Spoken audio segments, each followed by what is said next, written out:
ბოლო წლებში კიბერუსაფრთხოება ერთ-ერთი ყველაზე სწრაფად ცვალებად სფეროდ იქცა. თუ ადრე საუბარი ძირითადად ჰაკერებსა და მონაცემთა გაჟონვაზე იყო, დღეს სურათი გაცილებით რთულია. ხელოვნური ინტელექტის განვითარებამ კიბერსივრცეში ახალი რეალობა შექმნა. ტექნოლოგია, რომელიც ერთის მხრივ ამარტივებს ჩვენს ცხოვრებას, მეორეს მხრივ ქმნის სრულიად ახალი ტიპის საფრთხეებს. ხელოვნური ინტელექტით შესაძლებელია უფრო დამაჯერებელი თაღლითური შეტყობინებების შექმნა. დიპფეიკების გამოყენება, შეტევების ავტომატიზაცია, რა გამოწვევებს ქმნის ხელოვნური ინტელექტი კიბერუსაფრთხოების თვალსაზრისით, როგორია 2026 წლის ტრენდები და რა უნდა იცოდეს მომხმარებელმა. ინგა ქარჩავა, საქართველოს საბანკო ასოციაციის კიბერუსაფრთხოების კოორდინატორია, ბიზნეს პარტნიორის პირდაპირ ეთერის სტუმარი. ძალიან აქტუალურ და მნიშვნელოვან თემაზე უნდა ვისაუბროთ. ხელოვნური ინტელექტის განვითარებასთან ერთად და კიდევ უფრო ახალ მასშტაბებზე არის წლიდან წლამდე, განსაკუთრებით ბოლო 2-3 წლის განმავლობაში ხედავთ ახალ რეალობასაც. კიბერუსაფრთხოებისთვის ახალ გამოწვევას. თავდაპირველად მაყურებლისთვის რომ განმარტოთ, რა ტიპის გამოწვევებზე შეიძლება იყოს ამ ნაწილში საუბარი, მიუხედავად იმისა, რომ თავად ხელოვნური ინტელექტი არის ძალიან დადებითი რამ, თითოეული ჩვენგანისთვის ის გამოიყენება ბევრი მიმართულებით და რაც უფრო ვითარდება დაუშვათ ტექნოლოგიური პროცესი, მით უფრო მეტად საჭირო ხდება ის. თუმცა ამას აქვს გამოწვევებიც და აქვს პრობლემებიც. რა პრობლემებზეა საუბარი? მოგესალმებით, მივესალმებით თქვენ მაყურებელს. ძალიან აქტუალური საკითხია, მით უფრო რომ უკვე ყოველდღიური საქმიანობის ნაწილი გახდა, შეიძლება ესეც ვთქვათ, ხელოვნური ინტელექტი, ხო, დღეს უკვე ვერ წარმოგვიდგენია, როგორ ცხოვრობდით ან მუშაობდით ხელოვნური ინტელექტის გარეშე, ხო? სხვადასხვა მიზნებისთვის იყენებს შეიძლება კომპანია ცალკე, ერთეული მომხმარებელი ცალკე და ასე შემდეგ. თქვენც რაც აღნიშნეთ, რომ დიდი მიღწევა არის და ბევრი სიკეთე აქვს ხელოვნურ ინტელექტს საოპერაციო პროცესების ავტომატიზაციაში, ხო?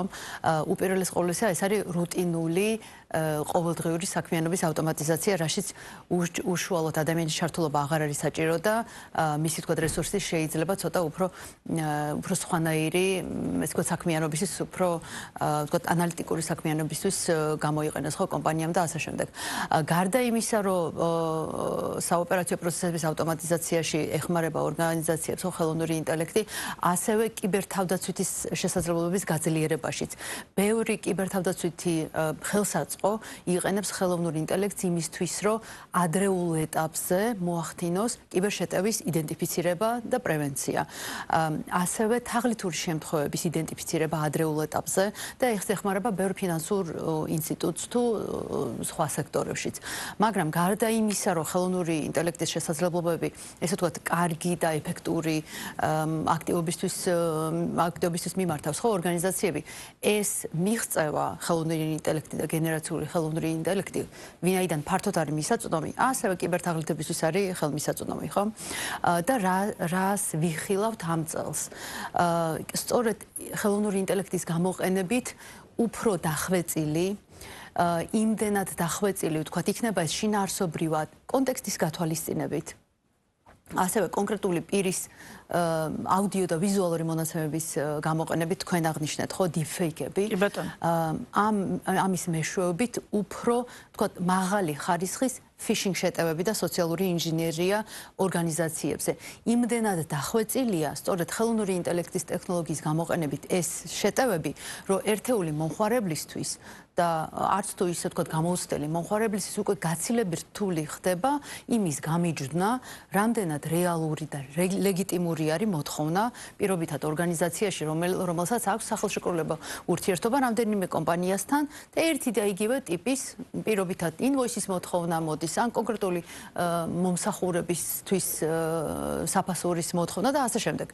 თუმცა ბიზნესის შემთხვევაში შედარებით ბიზნესს აქვს იმის ფუფუნება, ყოველ შემთხვევაში მე მგონია, რომ ბიზნესში ძირითადად მაინც ამ ნაწილში თუ არ ყავთ მუდმივი თანამშრომელი, რომელიც IT-ის მიმართულებას აკონტროლებს ან კურირებს, კონკრეტულ კომპანიასთან შეიძლება გქონდეთ გაფორმებული შეთანხმება, რომელიც დაუშვათ აი ამ დაცვის მექანიზმს ერთგვარად ან რამდენიმე საფეხურიან დაცვის მექანიზმს სთავაზობს ამა თუ იმ კომპანიას. მაგრამ ფიზიკური პირების შემთხვევაში ბევრად რთული მეჩვენება ყოველ შემთხვევაში მე, რომ ხელოვნური ინტელექტი თქვენ თვითონაც ახსენეთ, იმდენად დახვეწილ ახალ რეალობას აჩენს, რომ ძალიან რთული ჩანს განასხვავო რამდენად პირობითად ესა თუ შეტყობინება. ამ შემთხვევაში პირობითად მოგდის თუ არა რომელიმე კომპანიიდან, რომელიმე ფიზიკური პირიდან ან რომელიღაც X ადამიანიდან.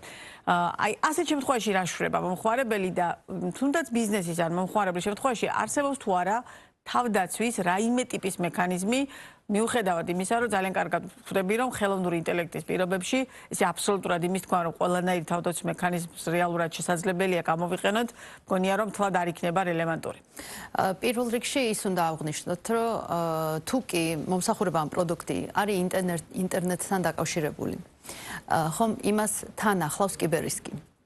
ნებისმიერი გაციფრულებული მომსახურება, ონლაინ მომსახურება, ნებისმიერი რაც არის ინტერნეტთან დაკავშირებული, მისი თანმხლები რისკი არის კიბერრისკი, რომელიც კიდევ უფრო მძაფრდება სწორედ ხელოვნური ინტელექტის მეშვეობით, ესე ვთქვათ, დახვეწილი შეტევების ტაქტიკების მიხედვით.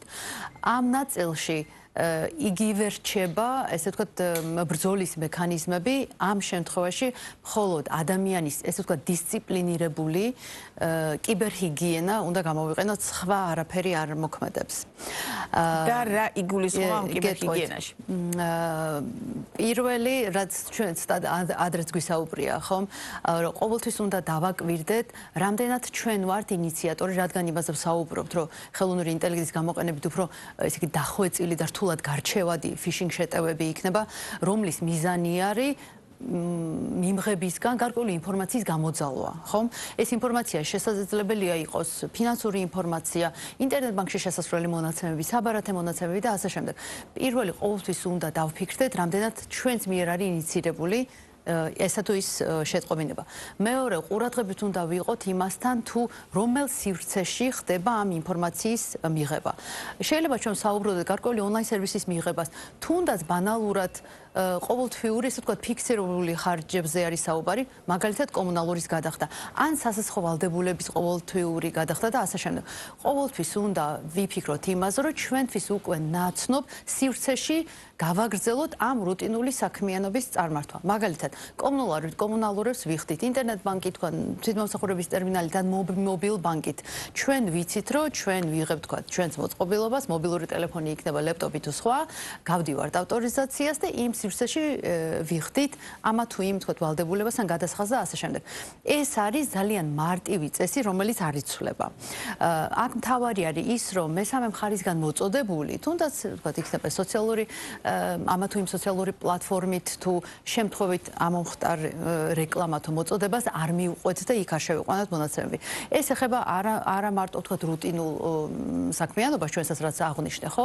მაგალითად ონლაინ ყიდვა-გაყიდვის პლატფორმებზე ძალიან ხშირი იყო წინა წელს თაღლითური შემთხვევები, რომელიც იმდენად მიმსგავსებული იყო ყველანაირად, ანუ ტექსტით, მოწოდებით, ბრენდინგის ნიშნებით, რომ ძალიან ბევრი მომხმარებელი ტყუდებოდა, მაშინ როდესაც თქვა ნივთს გასაყიდად ათავსებდა და თაღლითები ამ ონლაინ პლატფორმის მიმსგავსებულ ვებგვერდებს ვქნიდნენ, თაღლითურ ვებგვერდებს, ანუ ყალბი ვებგვერდია და აქვე უნდა აღვნიშნო, რომ ხელოვნური ინტელექტის მეშვეობით დღეს ყალბი ვებგვერდის შექმნა შესაძლებელია 15 წუთში. ამიტომაც ყალბი ვებგვერდების რაოდენობის მომატებაც უნდა ვიხილოთ შემდეგ წელს და ამდენად გაცილებით მნიშვნელოვანია, რომ მომხმარებელი იყოს ყურადღებით, დავაკვირდეთ დასახელებას, ხო არ ვაკვირდებით, არა მიუყვებით ამ ბმულს, სამწუხაროდ მომხმარებლები იმიტომ ტყუდებიან, რომ ის თქვათ რამდენიმე წამის ზედმეტად არ დაყვა მომხმარებელმა, არ შეხედა და აბსოლუტურად განსხვავებული დასახელება იყო კონკრეტული ონლაინ პლატფორმისგან. აი მსგავსი ტიპის შეტევებისგან უნდა დავიცვათ მხოლოდ დისციპლინირებული მიდგომით. ამ შემთხვევაში ყურადღების გარდა და გარდა გადამოწმებისა ნამდვილად ამ კონკრეტული ორგანიზაციის, ეს იქნება ონლაინ მაღაზია თუ ონლაინ პლატფორმა, ყიდვა-გაყიდვის, გარდა იმისა, რომ შევამოწმოთ ჩვენ აქტიურად დავძებნოთ ეს ორგანიზაცია და დავრწმუნდეთ, რომ ნამდვილად ის ონლაინ მაღაზია არის თუ სხვა ორგანიზაცია, რომელიც ჩვენ თქვათ SMS-ით მიღებული შეტყობინებები ან ელპოსტით მიღებული შეტყობინებები. რამდენად ხშირია, მათ შორის თქვენ შემთხვევაში მომართვიანობა მოქალაქეების მხრიდან, ან ძირითადად როგორ ახერხებენ მოქალაქეები იმის იდენტიფიცირებას, რომ რეალურად ეს პრობლემა მათ უკვე დაუდგათ და ასეთ შემთხვევაში გამოსავალი რა არის? ამ შემთხვევაში მომხმარებელი იშვიათად, მაგრამ მაინც შესაძლოა მომხმარებელმა განაცხადოს ამის შესახებ უკვე მას შემდეგ რაც ეს ფაქტი დადგა, ანუ მოტყუდა, არ დააკვირდა, გადავიდა ყალბებ გვერდზე, შეიყვანა საბარათე მონაცემები, მას თანხა ჩამოეჭრა. და აქ საყურადღებო იცით რა არის, რომ თვითონ მომხმარებელი, იმიტომ რომ არ აკვირდება თუ სად აღმოჩნდა ეს გვერდი ნამდვილია თუ არა, მიუხედავად იმისა, რომ ფინანსური ინსტიტუტი, რომელიც გასცემს ამ ბარათს, ხომ, აფრთხილებს ყველა არხში, SMS-შიც, რომ იყავით ყურადღებით, თუ სად შეკავთ ინტერნეტ ბანკის ან საბარათე მონაცემები, ხო? მაინც მომხმარებელი აზიარებს ამ მონაცემებს. ეს არის ყველაზე საყურადღებო. და იცით, ასევე საყურადღებო არის ის, რომ მომხმარებელი როდესაც განაცხადებს ამის შესახებ, ან მომსახურე ფინანსურ ინსტიტუტში, ან სამართალდამცავებთან, მე ამბობს, რომ კი ვიცოდი, რომ არ უნდა შემეყვანა, მაგრამ მე ჩქარებოდა არ დავაკვირდი, არ დავფიქრდი და შევიყვანე. ბევრი მომხმარებელი ამის შესახებ არ განაცხადებს და ამაზე არის სწორედ დამოკიდებული ის სტატისტიკა, ის მწირე სტატისტიკა, რომელიც ჩვენ დღეს გვაქვს. ეს არა მარტო საქართველოში არის.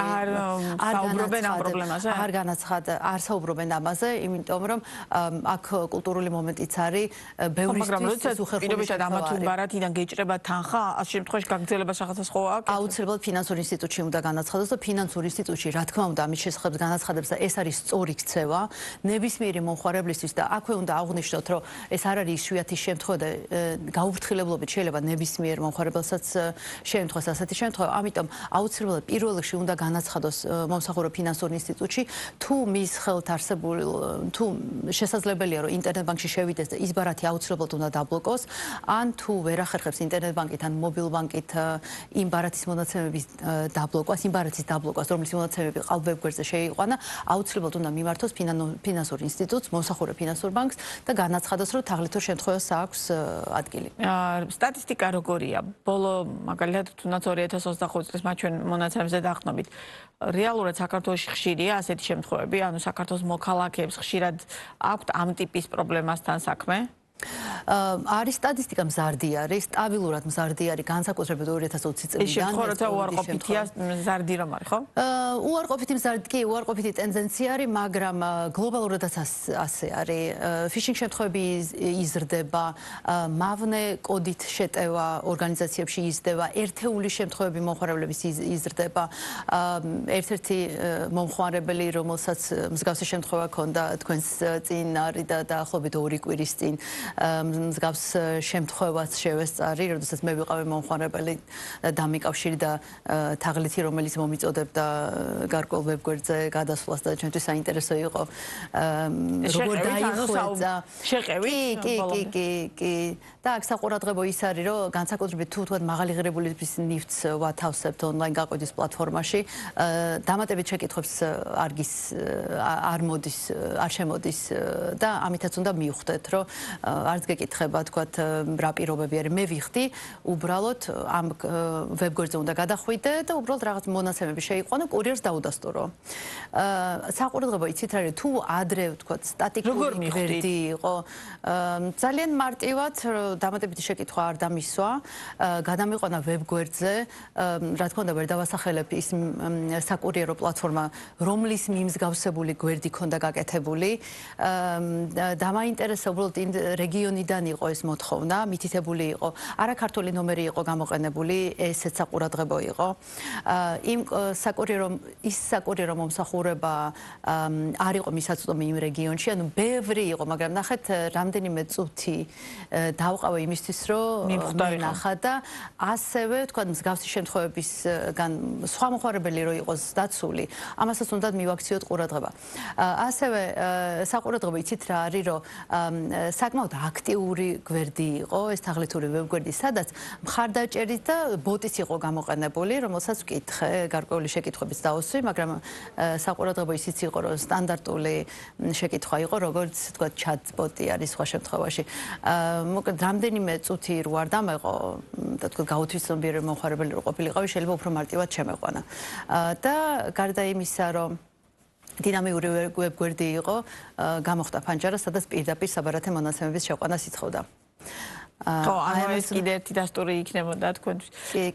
კი ბატონო, თვითონ მომხმარებელი რამდენად გაიზარდა, ესეც საინტერესოა, წლიდან წლამდე და რამდენად ვაცნობიერებთ, რომ დღევანდელ ეპოქაში ცოტა მეტი ყურადღება გვჭირდება, იმიტომ რომ დღეს ელექტრონული კომერცია საკმაოდ გაზრდილი, ძალიან ბევრ რამეს ვიწერთ, ვყიდულობთ ონლაინ. შესაბამისად, ამ დროს ძალიან მნიშვნელოვანია ძალიან ბევრი პლატფორმა, რომელიც გვეუბნება რომ შეინახეთ მონაცემები, მათ შორის ძალიან ცნობილი საერთაშორისო პლატფორმები. ვისაც ნებისმიერ ცნობილ საერთაშორისო პლატფორმაზე ერთხელ მაინც უყიდია, იქ არის რომ დაიმახსოვრეთ თქვენი მონაცემები, ხო?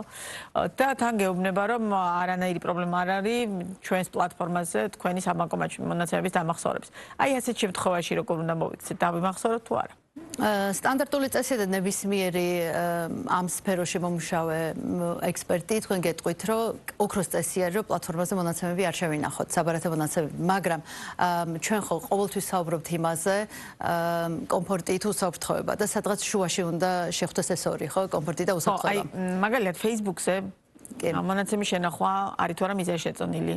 ისეთ პლატფორმებზე ცნობილზე, რომელსაც საქართველოს მოქალაქეები ხშირად იყენებენ, მაგალითად ტემუზე, ალიბაბას, სხვა პლატფორმებზე, ანუ შესაძლებელია თუ არა, ხო, ნებისმიერი, ანუ რასაც ვიყენებთ რეალურად საქართველოს მოქალაქეები. ამ შემთხვევაში სასურველია შევინახოთ მონაცემები თუ დაუშვათ ყველა შემთხვევაში მაინც ღირს რომ თავი ავარიდოთ მონაცემის შენახვას. კარგი ქცევა და ჩვენ ვსაუბრობთ, თქვა სტანდარტული კარგი რეკომენდაცია არის ის, რომ საბარათო მონაცემები არ შევინახოთ, მაგრამ როგორც აღნიშნე, კომფორტი და უსაფრთხოება და სადღაც შუალედურად რომ მოვიქცეთ, ჩვენი ყოველდღიური მოქმედება არის რისკების შეფასება, ხომ? ის უნდა გვახსოვდეს, რომ პირველი ვენდობით თუ არა ჩვენ იმ პლატფორმას, რომელიც ჩვენ გვთავაზობს მონაცემების შეყვანას, არის თუ არა უსაფრთხოების საკმარისი ატრიბუტები, პირობითად რომ ვებგვერდი თქვენ გეუბნებათ, რომ ის საერთაშორისო თქვა მაჩვენებელი არის, რომ უსაფრთხოების სერტიფიკატებით არის დაცული თუ კონკრეტული აუდიტი არის განხორციელებული იმ პლატფორმაზე და ესე გაცხადებულად თუ გაძლევთ გარანტიას, რომ თქვენი მონაცემები იქნება შენახული. თქვენი რისკები ყოველი მომხმარებლის პასუხისგებლობა არის დაიცვას თავისი საბარათო მონაცემები, ინტერნეტ ბანკში შესაძლებელი მონაცემები და ასე შემდეგ. თუ კი თქვენ ჩათვალეთ, რომ ესა თუ ის პლატფორმა, ის რომელიც თქვენ ახსენეთ და ნებისმიერ უამრავი სხვა მსხვილი პლატფორმები არის, რომელიც ჩვენ გთხოვს და ზოგი არ გვეკითხება შევინახავ თუ არა, ინახავ საბარათო მონაცემებს, გვახსოვდეს ის, რომ არის ჩვენი რისკი. თუ კი შევინახეთ ჩვენ კონკრეტულ პლატფორმაზე საბარათო მონაცემები, ხომ, რომ ყოველ ჯერზე არ შევიყვანოთ, ისიც უნდა გვახსოვდეს, რომ არც ერთი ორგანიზაცია არ არის დაზღვეული კიბერშეტევისგან. თუ კი ის პლატფორმა და მსხვილი პლატფორმაც გამხდარა კიბერშეტევის მიზანი ხომ და პაროლების გაჟონვაც ესე ხდება. სქემა იყო, როდესაც AliExpress-ი, რომელიც ერთ-ერთი ყველაზე გაყიდვადი პლატფორმა, მისი კიბერშეტევა, მასზე მოხდა კიბერშეტევა და არაერთი მომხმარებლის მონაცემები. მომხმარებლის პირადი მონაცემები, საბარათო მონაცემები, ნებისმიერი მონაცემი, რომელიც არის მასთან შენახული, ხომ? ასე ხდება ის მონაცემები იგივე dark web-ზე, პაროლების გაჟონვა ასე ხდება და ასე შემდეგ. თუ კი შევინახეთ მონაცემები ამ შემთხვევაში საბარათო მონაცემებით, ვიცოდეთ, რომ ეს არის ჩვენი, ესე ვთქვათ, გააზრებული რისკი. რას ვაკეთებთ პრევენციულად, რომ რისკი იყოს მცირე? გაჟონვა საბარათო მონაცემებად, ვთქვათ, კიბერშეტევა განხორციელდა იმ პლატფორმაზე, სადაც შევინახეთ მონაცემები, როგორ შევამციროთ ჩვენი პოტენციური დანაკარგი. იმ საბარათო მონაცემებზე, იმ საბარათი ანგარიშზე, რომლის მონაცემები ჩვენ შევიყვანეთ, თანხა იყოს მინიმალური. ზოგ მომხმარებელს, ესე ვთქვათ, კარგი რჩევა აქვს და უბრალოდ რისკები აქვს გადაფასებული, ცალკე ბარათი აქვს ონლაინ შესყიდვებისთვის, რომელზეც თანხას ათავსებს მხოლოდ შესყიდვის მომენტისთვის. ეს არის კარგი ქცევა. თუ კი ამ ბარათს ვიყენებთ ყოველდღიურად, თქვა სხვა შესყიდებისთვის საქართველოში თუ ონლაინ საერთაშორისო პლატფორმებზე, მცირე თანხა გქონდეს და პერიოდულად გადავამოწმოთ ხოლმე. ასევე გვახსოვდეს თუ რომელ პლატფორმებზე გვაქვს ეს საბარათო მონაცემები შენახული. კარგი წესი არის არ შევინახოთ, მაგრამ თუ კი დავამახსოვრებინეთ მონაცემები, პოტენციური ზიანი მაინც ამ მცირე თანხების განთავსებით კი ბატონო შევამციროთ. ძალიან დიდი მადლობა საინტერესო საუბრისთვის, წარმატებებს გისურვებთ და იმედი ვიქონიეთ, რომ რაც შეიძლება ნაკლებად დაზარალდებიან საქართველოს მოქალაქეები ამ ტიპის შეტევებისგან. მე და თქვენ კი მე სიამოვნებით ბუნებრივია გიმასპინძლევთ სხვა გადაცემებშიც ამ და სხვა აქტუალურ თემებზე სასაუბროთ. ინგა ქარჩავა იყო ბიზნეს პარტნიორის პირდაპირ ეთერის სტუმარი.